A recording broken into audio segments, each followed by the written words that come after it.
La thérapie de l'amour. Tous les jeudis, assistez à une conférence dédiée à la vie sentimentale. Un rendez-vous à ne pas manquer. Vous connaîtrez enfin ce qu'est l'amour intelligent, basé sur la parole de Dieu. Recevez des conseils et orientations, peu importe votre situation amoureuse. Que vous soyez marié, en couple, veuve, célibataire ou divorcé. Découvrez comment obtenir votre bénédiction sentimentale. Apprenez à aimer d'un amour intelligent. Dans notre siège, au 6 Mornberguin, route des Abîmes, face à la Brède. Chaque jeudi à 19 h au centre d'accueil des Abîmes. La thérapie de l'amour. Tout changement commence par une attitude de foi. Assistez à l'émission Foi en action. Bonjour à tous, que Dieu vous bénisse et toutes les personnes qui sont connectées dans notre émission Foi en action. Comme vous le savez, tous les jeudis, au centre d'accueil universel, nous avons la réunion dédiée pour la vie sentimentale. Nous avons la réunion de la thérapie de l'amour. C'est une réunion ouverte à toutes les personnes qui veulent trouver le bonheur au sujet de la vie sentimentale. Cette réunion, c'est pour vous, chers amis. Peu importe si vous êtes marié, si vous êtes un célibataire, si vous êtes un couple, si vous êtes veuve, divorcé, si vous êtes fiancé, le but de cette réunion, c'est de vous montrer comment faire pour avoir une vie sentimentale réalisée. Pas mal de personnes, vous ne savez pas quoi faire. Vous avez déjà frappé tant de portes, vous avez déjà parlé avec tant de personnes, mais jusqu'au présent, vous n'avez pas vu les résultats.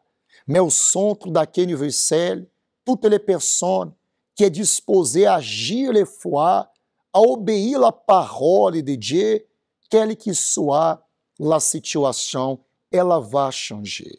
E nous sommes dans la foi pour déterminer que toutes les personnes viennent avoir une vie d'enfant de Dieu. Combien de personnes, ils regardent leur vie, ils voient la souffrance, la division, le foyer détruit.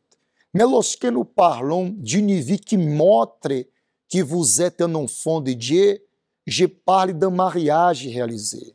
Je parle de la paix, de la joie. C'est pour cela que je vais vous laisser en cet instant un témoignage de quelqu'un qui est arrivé ici dans la souffrance, mais lorsque cette personne saisit l'opportunité d'avoir une vie d'enfant de Dieu, c'est là que tout a changé.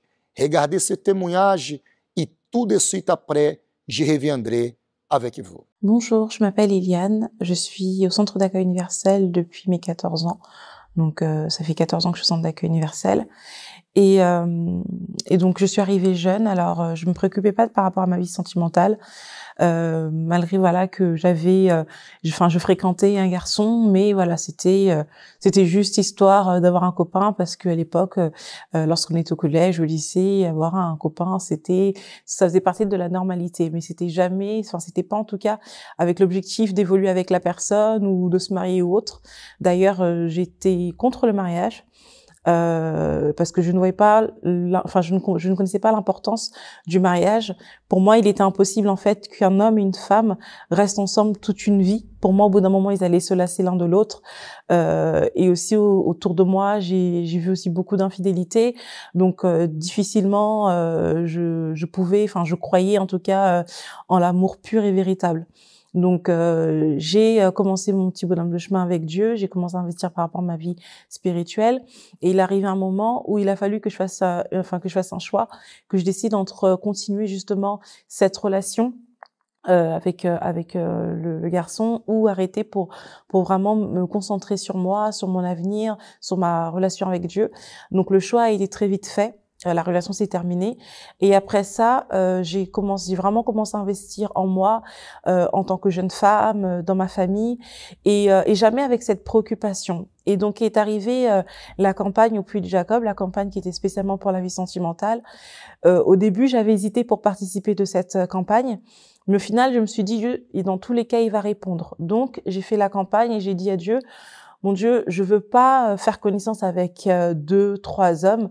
Je veux en connaître qu'un seul, et c'est celui-là que je présenterai à mes parents. C'est avec lui que je vais me marier. Et donc par la suite, donc j'ai sacrifié et je ne suis pas restée anxieuse. Il y a eu des propositions qui se sont faites au sein de l'Église, mais Dieu arrivait toujours à me montrer que c'était pas la bonne personne. Donc il y avait même pas un commencement de connaissance. Et donc, jusqu'à ce que j'ai rencontré Andrade à travers du groupe jeune. Et la relation, bon, moi, je n'avais pas d'expérience par rapport à la vie sentimentale réellement, et lui sortait d'un échec sentimental. Donc c'était au départ, c'était un petit peu compliqué pour moi parce que je me disais, lui, il a déjà de l'expérience, il a un enfant, il sait comment ça se passe, et moi je n'ai pas d'expérience, je vis chez mes parents, je suis étudiante, donc c'était un peu compliqué. Mais par la suite, voilà, j'ai commencé à confier en Dieu, j'ai commencé à participer aussi de la thérapie de l'amour, et en priant, en déterminant, Dieu a commencé, voilà, à révéler certaines choses aussi en moi qu'il fallait changer, et Dieu nous a bénis, donc on a pu se fiancer. Et après beaucoup de luttes, Dieu nous a honorés parce qu'on est resté fidèles, on respectait ce qui sortait de l'autel, et donc on a fini par se marier pour la gloire de Dieu. Notre mariage s'est très bien passé. Cela aussi est aussi un témoignage pour ma famille parce que parmi toutes mes cousines, j'ai été du coup la première à me marier. Et cela aussi, du coup, a donné un bon témoignage aussi au niveau de la famille. Aujourd'hui, mon mari, je suis bénie, nous sommes bénis, notre mariage se passe bien, on a des projets en commun, on sert tous les deux Dieu. Ça aussi, c'est quelque chose de très important parce que j'avais vraiment souligné à Dieu que je voulais un homme de Dieu, je voulais une personne qui me rejoigne au niveau de la foi, avec qui on allait agir notre foi, avec qui on allait continuer justement à investir en Dieu. Et c'est ce que Dieu a fait. Il m'a donné un homme de Dieu, et avec lui, voilà, j'évolue, j'avance, on apprend l'un avec l'autre, et on a des projets en commun. Donc si j'ai un conseil à donner concernant la vie sentimentale, c'est que la confiance en Dieu est la base de toute chose, parce que lorsqu'on confie réellement en Dieu, c'est que on le laisse guider, et s'il guide, alors la victoire est certaine. Moi, j'ai décidé de confier en Dieu et il m'a honorée, et aujourd'hui je suis mariée, je suis très heureuse. Ce témoignage montre que c'est possible. C'est pour cela, cher ami, ne ratez pas cette opportunité. Venez ce jeudi à 19h dans notre centre d'accueil universel, au 6 Morne Vergan, la route des abîmes, pour que vous puissiez voir ce que la force de votre bras ne peut pas faire le Dieu de la Bible, le Dieu qui est tout-puissant, il va faire, il va vous accorder la victoire. Mais ça suffit de prendre une décision, de venir et de mettre en pratique.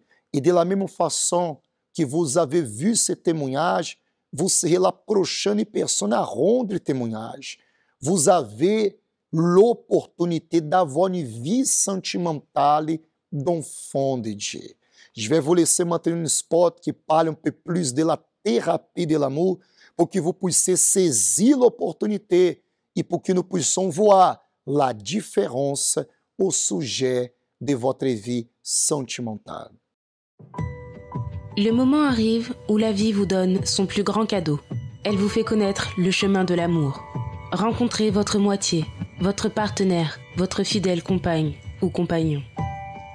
Dans le mariage, tout ne se passe pas toujours comme on s'y attend, pour divers motifs ou le fait d'être surpris par beaucoup de pierres sur le chemin du bonheur. La vérité est qu'il ne suffit pas d'avoir des sentiments. Un mariage implique l'union, la confiance et par-dessus tout la compréhension des deux parties. Il est nécessaire de s'entendre, de reconnaître le bon et le mauvais côté de chacun, pour réussir à surpasser les obstacles de la vie, pour que les deux deviennent un seul. Et cela oui, est la véritable clé du succès dans le mariage. Dans ce parcours à deux, tout est possible, mais les problèmes tels que les maladies ou les problèmes financiers peuvent ébranler n'importe quel mariage. Et pour que vous n'en soyez pas victime, Maintenez une posture positive et croyez dans le changement. Combien de personnes sont maintenant en train de passer par de sérieuses difficultés dans leur vie? Ayant faim ou même froid, dans la solitude. En vérité, quel est votre véritable problème? Mettez un point final à ces disputes qui ne vous emmènent nulle part. Luttez pour votre relation. Participez à la thérapie de l'amour.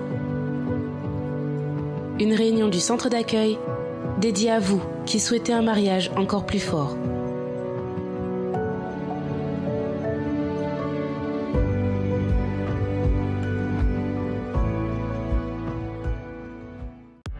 Découvrez 10 raisons de participer à la thérapie de l'amour tous les jeudis. Première raison, guérir des blessures des relations passées. Deuxième raison, apprendre l'amour intelligent. Troisième raison, se préparer avant de connaître quelqu'un. Quatrième raison, savoir choisir une personne compatible. Cinquième raison, défaire les mythes des relations. Sixième raison, retrouver un amour perdu. Septième raison, apprendre à se valoriser. Huitième raison, restaurer un mariage en crise. Neuvième raison, devenir un meilleur partenaire. Dixième raison, blinder sa relation. Tous les jeudis, à 19h, venez recevoir des conseils pour votre vie amoureuse au Centre d'accueil universel des Abîmes, 6 Morne-Verguin, face à la Brède. Les portes du Centre d'accueil universel sont ouvertes, mais c'est à vous de prendre la décision. C'est à vous de dire, ça suffit une vie sentimentale détruite, ça suffit un mariage d'apparence, ça suffit la souffrance. Vous n'êtes pas né pour souffrir, vous n'êtes pas né pour avoir une vie d'échec, mais tant que vous ne prenez pas la décision de venir au Centre d'accueil universel, Dieu ne peut pas se manifester, parce que c'est à vous de donner le premier pas. Vous avez déjà fait tant de choses avec la force du bras que ça n'a pas marché. Donnez une opportunité pour que le Dieu de la Bible il vienne agir, pour que le Dieu qui est tout-puissant, pour que le Dieu qui est Père, il vienne transformer votre histoire. Et vous allez trouver au Centre d'accueil universel l'hôtel. L'hôtel, c'est l'endroit qui est écrit dans la Bible que pas mal de personnes qu'ils ont saisi l'opportunité, ils ont obéi la parole, ils ont vu les résultats.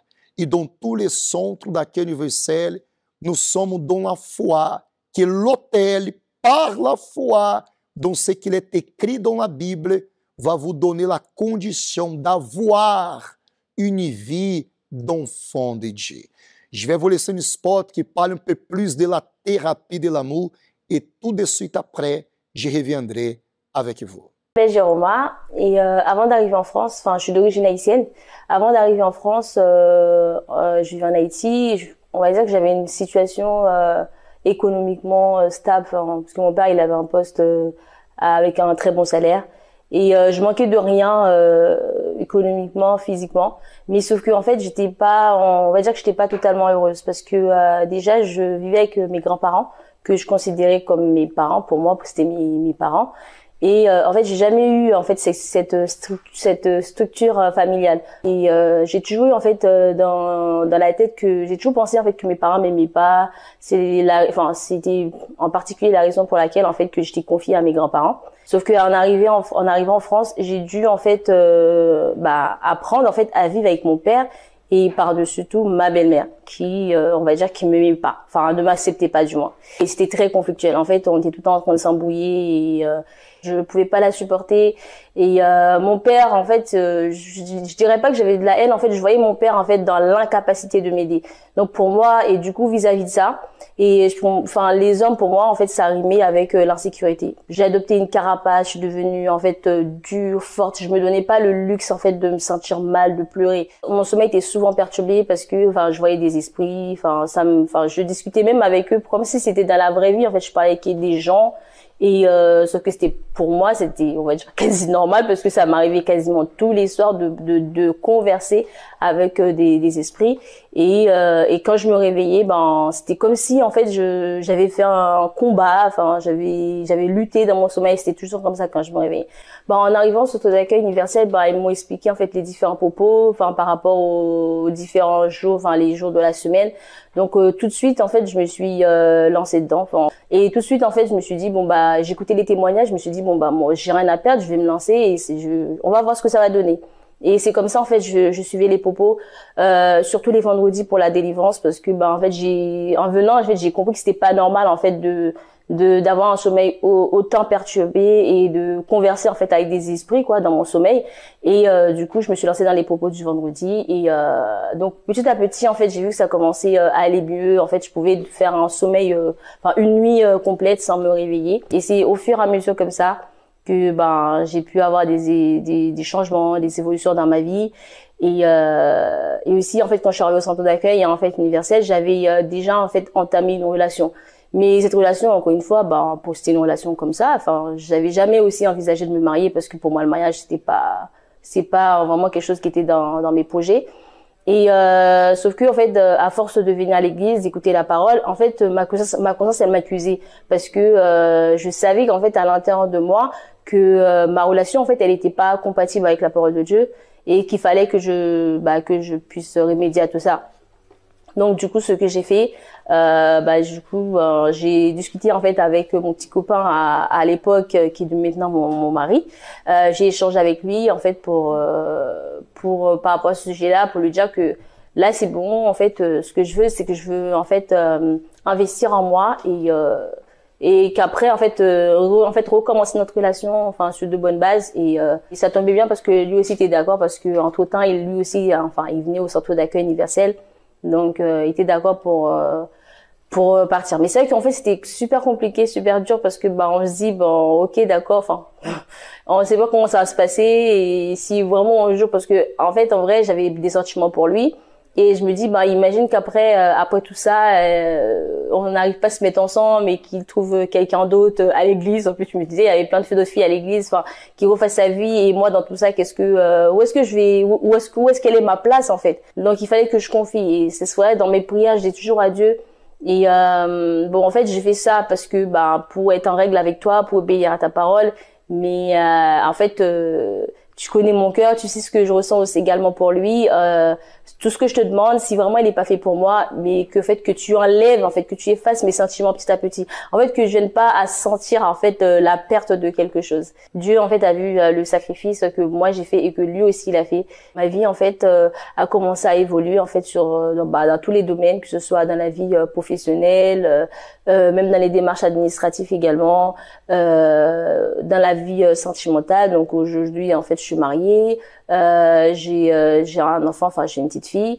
Donc voilà, moi qui me voyais pas, je voyais pas en fait une vie familiale aussi structurée pour moi.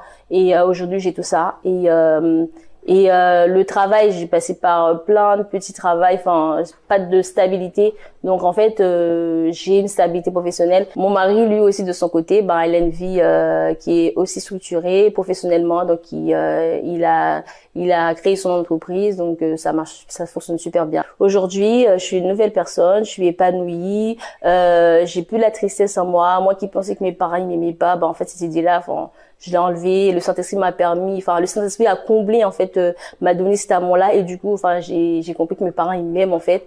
Et moi qui me voyais pas avoir une famille, j'ai une famille structurée et j'ai Dieu avec moi qui m'accompagne. J'ai des luttes, mais je sais que je vais y arriver. L'amour a frappé à votre porte. Vous vivez la relation dont vous avez toujours rêvé, la compagnie idéale pour votre vie, votre moitié. Mais au final, qu'est-il nécessaire d'avoir pour maintenir une bonne relation, joyeuse et à l'épreuve de tous les problèmes? Souvenez-vous qu'avant de se disposer à aimer quelqu'un, vous devez vous aimer premièrement. Ne commencez pas une relation dont vous savez qu'elle va vous faire souffrir et seulement vous dévaloriser. Ne vous liez pas non plus à quelqu'un juste pour combler quelques moments moins agréables de la vie. Savoir être seul fait aussi partie de la préparation pour avoir une relation saine. Pour cette raison, ne soyez pas pressés. Votre bonheur est construit par vos conquêtes, par vos joies, mais surtout et essentiellement par les personnes qui vous entourent. Pour l'être humain, il est impossible de vivre sans socialiser, c'est ainsi qu'il s'épanouit. Mais avoir des amis et une famille implique aussi de savoir se plier. Dans les relations sentimentales, cette recette se répète. Dans le couple, il est nécessaire d'avoir de la concordance, de la compréhension des deux parties, parce qu'au final, personne ne ressemble à personne, et nous devons comprendre nos opinions, goûts et attitudes qui ne sont pas toujours en accord avec notre partenaire. Mais au-dessus de tout cela, la base pour le succès et le bonheur dans une relation est la confiance. Sans elle, vous ne pourrez rien obtenir. Il y aura toujours des disputes, une méfiance, et il n'y aura pas de liberté. Une relation solide se forme lorsque l'homme complète la femme, et vice-versa. Là où il y a l'amitié, il y a de l'amour. L'important est de pardonner, valoriser chaque moment passé ensemble. Et vous, avez-vous des problèmes dans votre relation ? Faites une petite rétrospective de tout ce qui s'est mal passé, afin de réussir à comprendre ce qui doit changer. Parfois, il est nécessaire de donner un pas en arrière pour en faire deux en avant. Mais souvenez-vous qu'une relation est la célébration de l'amour, de la joie. Et si vous ne ressentez pas cela, alors il est temps de changer votre vie. Il est temps de vous sentir bien et complet.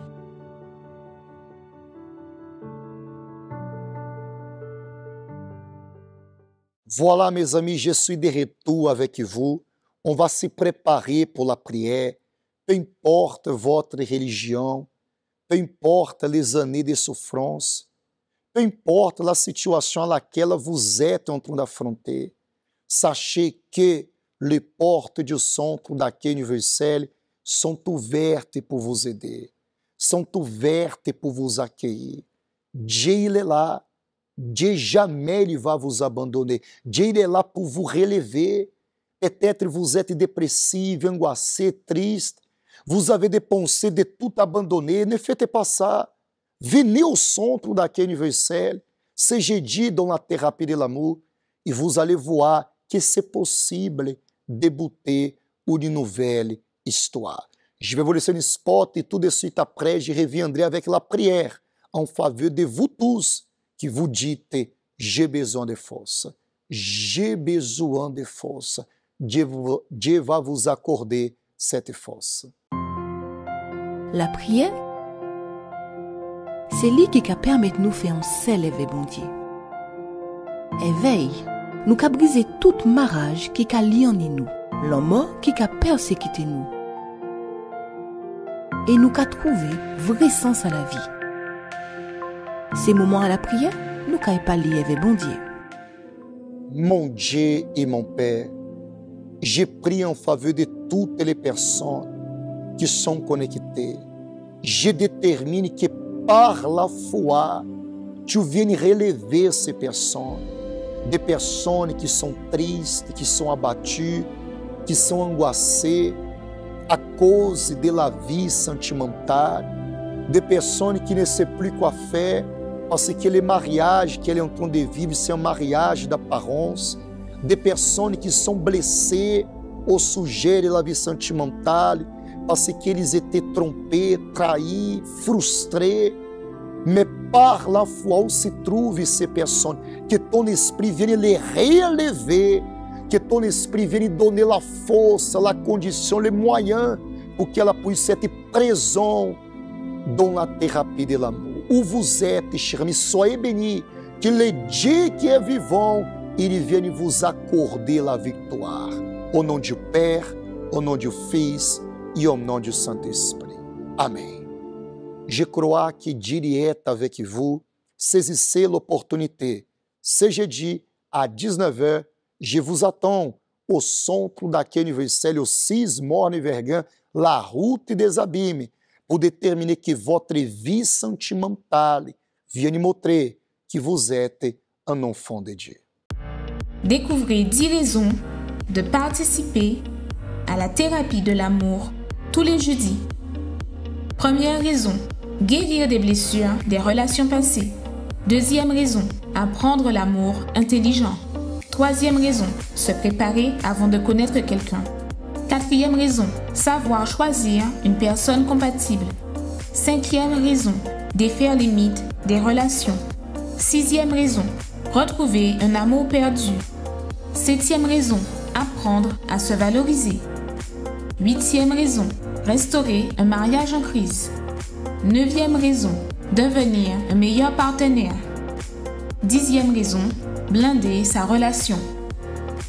Tous les jeudis, à 19 h, venez recevoir des conseils pour votre vie amoureuse au Centre d'accueil universel des Abîmes, 6 Morne-Verguin, face à la Brède. Venez participer à la Love Walk, une opportunité pour tous ceux qui veulent profiter de moments inoubliables avec la personne aimée et investir dans leur vie sentimentale. Que vous soyez marié, en couple, célibataire, divorcé ou veuf, réservez votre kit au plus vite. Si vous êtes célibataire ou fiancé, votre kit sera composé d'un t-shirt, un questionnaire et un stylo. Si vous êtes marié ou vivez ensemble, votre kit aura 2 t-shirts, 2 stylos et un questionnaire. Mais maintenant, on va prendre notre temps. Participez à la promenade de l'amour ce samedi 26 novembre à 10 h au Jardin d'eau à Goyave. Et venez apprendre à aimer d'une manière intelligente. L'amour c'est nous, l'amour c'est Dieu. L'amour c'est les deux ensemble. Un amour intelligent, oui, avec Dieu.